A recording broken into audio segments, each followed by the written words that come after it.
ত্রয়োদশ জাতীয় সংসদ নির্বাচনে শেখ ফরিদ আহমেদ মানিক ভাইয়ের আহ্বানে ধানের শীষ মার্কার সমর্থনে আজকে ৩ নং ওয়ার্ডের যে গণসংযোগ, এই গণসংযোগে চরবরবি ইউনিয়নের ৩ নং ওয়ার্ডে প্রত্যেকটি ভোটারের ঘরে ঘরে এই যা মানুষ দেখতেছেন সবাইকে নিয়ে আমরা শেখ ফরিদ আহমেদ মানিক ভাইয়ের জন্য আগামী 12 তারিখে ধানের শীষ মার্কায় ভোট চেয়েছি।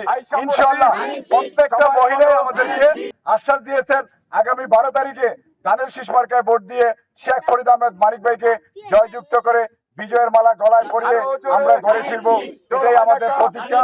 যতক্ষণ পর্যন্ত আমরা এই শেখ ফরিদ আহমেদ মানিক ভাইকে বিজয় করতে না পারবো এবং ভালো মানুষের ভালোবাসা অর্জন করতে না পারবো, ততক্ষণ পর্যন্ত আমরা প্রত্যেকটা মানুষের ঘরে ঘরে যাব, প্রত্যেকটা মানুষের দুয়ারে দুয়ারে গিয়ে মানুষের মনকে জয় করে আমরা শেখ ফরিদ আহমেদ মানিক ভাইকে ইনশাআল্লাহ সংসদে পাঠানোর জন্য সর্বাত্মক সহযোগিতা সর্বাত্মক চেষ্টা করে যাব। আমাদের নেতাকর্মী যারা আছেন উপস্থিত আছেন, বাংলাদেশ জাতীয়তাবাদী দল চরবরবি ইউনিয়ন শাখার সংগ্রামী সহসভাপতি জনাব মোহাম্মদ আলী আখন্দ আমাদের মাঝে উপস্থিত আছেন। বাংলাদেশ জাতীয়তাবাদী দল চরবরবি ইউনিয়ন শাখার সংগ্রামী সাংগঠনিক সম্পাদক জনাব আরিফুর রহমান মিল্টন উপস্থিত আছেন। চরবরবি ইউনিয়ন বিএনপির সংগ্রামী সিনিয়র সহসভাপতি জনাব বাদল বকাউল উপস্থিত আছেন। বাংলাদেশ জাতীয়তাবাদী দল বিএনপি চরবরবি ইউনিয়ন শাখার সংগ্রামী সাংগঠনিক সম্পাদক জনাব আবু তাহের মাস্টার উপস্থিত আছেন।